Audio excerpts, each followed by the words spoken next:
Hello my fellow whale watchers, welcome to another hangar review.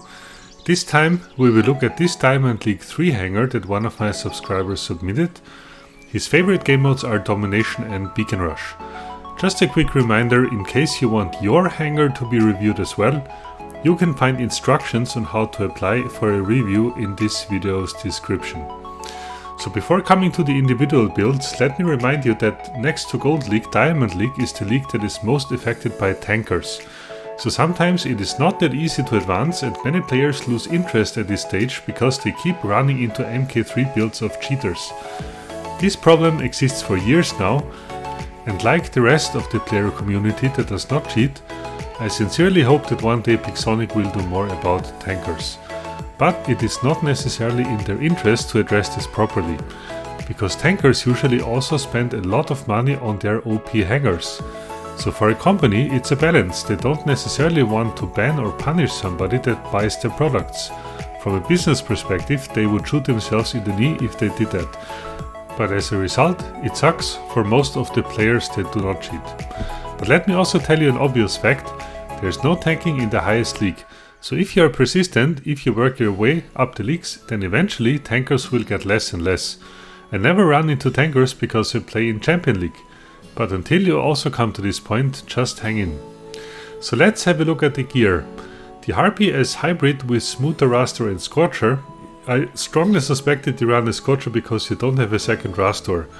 Unfortunately, the Bandit bullets do not do well in hybrid configurations, so as soon as you can get your hands on a second Rastor somehow, of course, take the chance and install it on your Harpy. The Twins pilot is a good pilot for the Harpy, and since it does not provide Shieldbreaker like Yang Li, you run Shieldbreaker as an active module. This is not a bad choice, but at this low level of your Harpy I would rather consider to run Phase Shift, otherwise you die instantly when an orbital strike hits you. The Orochi with Redeemers, this is a great build and often underestimated. You run it with a damaged ship, Quantum Raider and the technical Madame Brigitte pilot. I suppose that this is your starting bot and in this role it can be quite effective, but I would have a suggestion for you to try out. Let's come to that a bit later. The Fenrir with Devastator and Havocs, this is one of the classic Fenrir builds, very effective if you run it as beacon tank. The only disadvantage is its range, so for this reason it is not as universal as, for example, with punches, flames or acids, but if you are aware of that, you can adjust your playstyle accordingly. Nuclear Amplifier and Balanced Unit are great for the Fenrir. You run Barontet Wolf as pilot and the Advanced Healing Unit. Nice choices!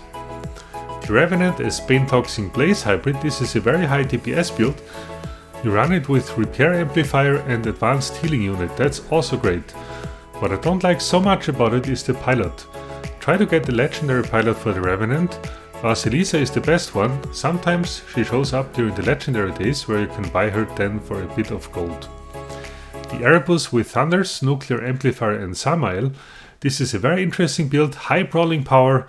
And also interesting, you run it with Quantum Raider. So not sure what your intention for this build is, because at level 5 the Erebus is quite weak and vulnerable against anything that brings its shields down or that manages to go into its shields.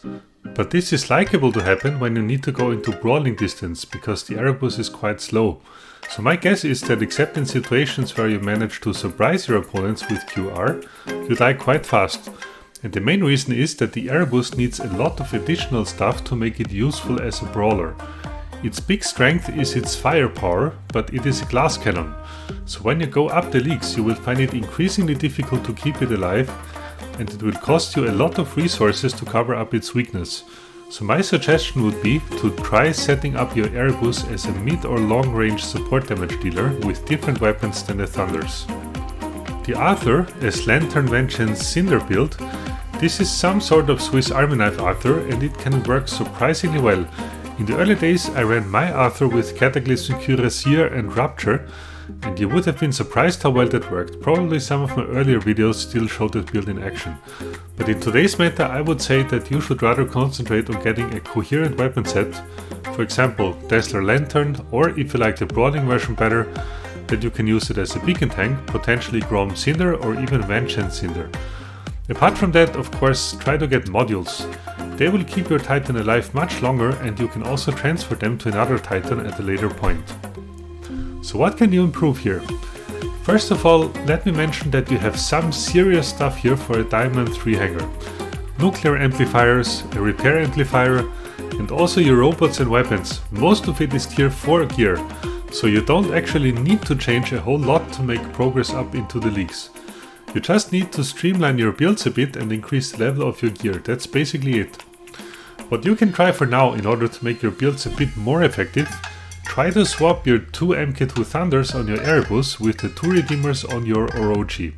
This will most probably increase the lifetime of your Erebus a bit, because you can hold your opponents at 350 meters distance and still apply reasonable damage. And it also increases the close range damage of your Orochi.